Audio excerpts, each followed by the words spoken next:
Ji pêncê cotmehêve dewleta Tirka dagirkerbê navber, êrîşan li dijî herêmên Bakur û Rojhilatê Sûriyê pêk tîne. Dagirkeriya Tirk di êrişê xwe de bi nesaziya herêmê û navendên xizmetê dike hedef. Girêdayî mijarê endamê Ofîsa Têkiliyanê Mesedê Baqî Hemza Anî Ziman, ku dewleta Tirk armanc dike bi êrişên xwe li ser bi nesaziya herêmê, aloziyekê di herêmê de derxe.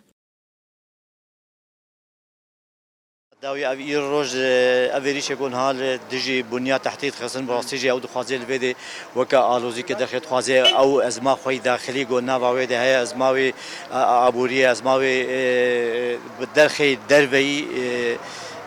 دروی ترکی رید وکی جبو آلوزی گلک المنطقه چه به یادی جبو گو ملت بترسه و یادی تغییر که دموغرافی المنطقه چه بکه یعنی Herwiha hunermend Biha Şêxo êrişên dewleta Tirk bi tundî şermezar kir û bang li dewletê navneteweyî û hemû Kurdan jî kirin ku hevgirtî bin û li hembervan êrîşan bisekinin.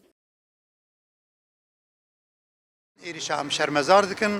Her wiha banga me ji bo dewletê navnetewî û serê wana di Amerîka aw got li herêmê yî û çavê xwe jî bînin pê çavê hemû kesê cîhanê hemû hêzên navnetewî û ê cîhanî ev êrişê hovana tên ser herêma Rojavayê Kurdistanê.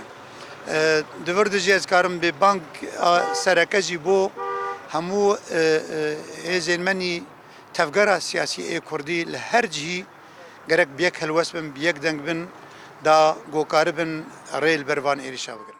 Tevî hemû êrişên dewleta Tirka dagirker û hewildanên wê ji bo valakirina herêmê, lêgelên Bakur û Rojhilatê Sûriyê tucarî destcimal û milkên xwe bernadin û tucarî jî êrişên dijmin tirsêna xwe nava dilê wan.